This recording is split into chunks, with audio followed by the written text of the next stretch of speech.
Are you ready for math? The moment we've all been waiting for. I'm logged in here as Mary Ingalls, which is a student account, and I'm going to click on Level 8 Math under her enrolled courses. The first thing to take note of is the Resources tab. Scroll down until you see Suggested Calendar.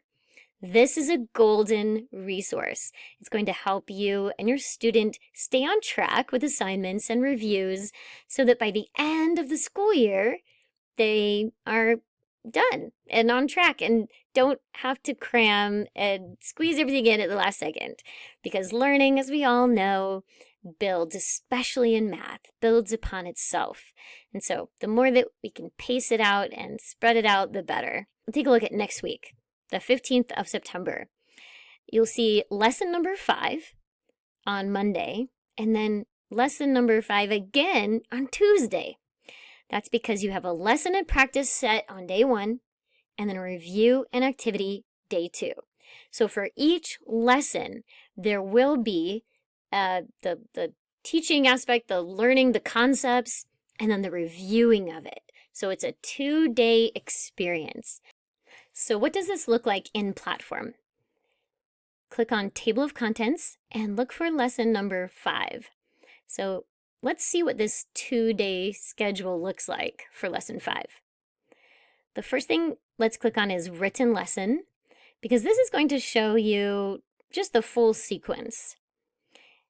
You have the preparation, and then this is kind of like the introduction. Then you have the lesson.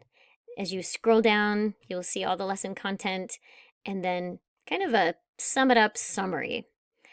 Record. This is where your student transitions from learning the material to now engaging with it and practicing it. This is what you can consider the assignment.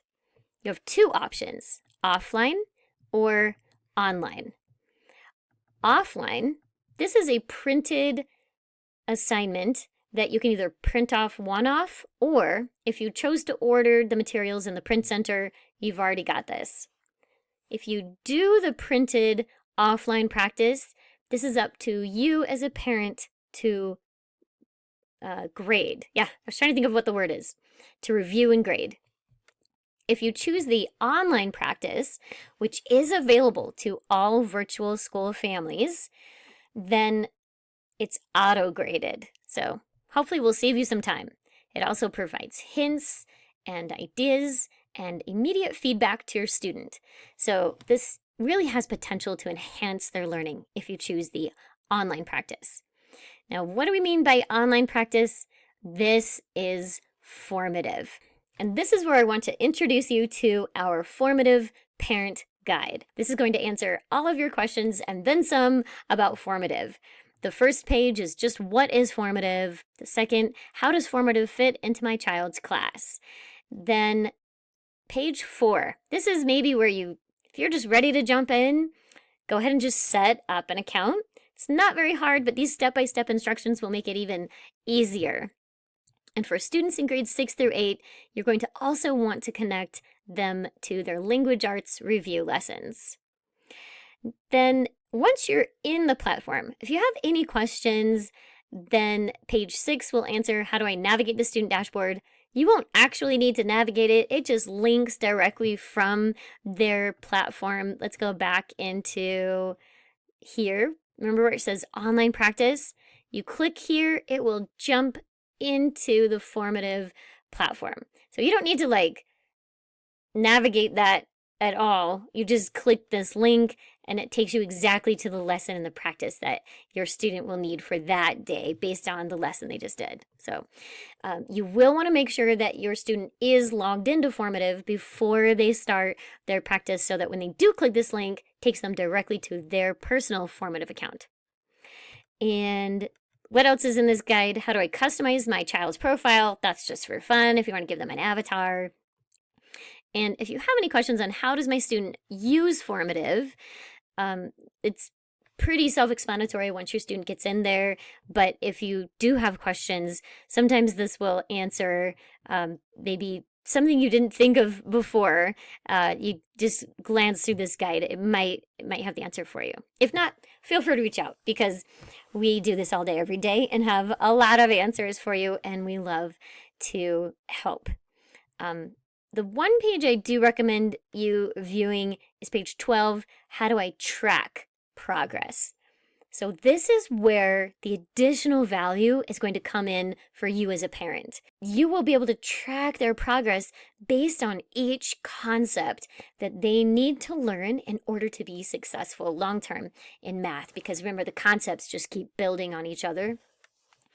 So you can track this and then do targeted support as needed if you see that your student just isn't quite mastering one concept. And that's very common for students to have gaps or holes, but it's uncommon to catch them because most educational systems are not set up to be individual or customized, like Formative will help your student's experience be. So the key, though, is to just understand how to track Formative, and it's all there in that button. You can just click. It's called Tracker.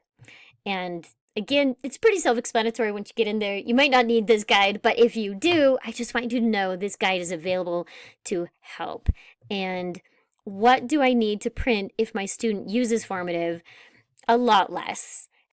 So all of that was under record, and that was our nice little Formative segue. So that was lesson 5, the lesson and practice set. This practice set, that's the option to do it written, printed, where you grade it as the parent, or Formative, where it's online. And everything we talked about with the Formative guide, that's just initial questions or setup that you might have. It's very simple. For the practice set, they just click that link, jumps right to the practice set that they want and that they need for this lesson, and they can just do those 7 questions. It's 7 questions a day. Unless it's a review, then it's 15 questions. So that's all day 1. They learn the concept, they practice it very quickly. What do you do on day 2? This, the enrichment. This is an additional practice that will help your student to engage with these concepts one more time before adding to them with the next math concept. So these enrichment activities are important, and that's why we've built them here, where it says review and activity. It's under enrichment, and this is where you will find it in platform.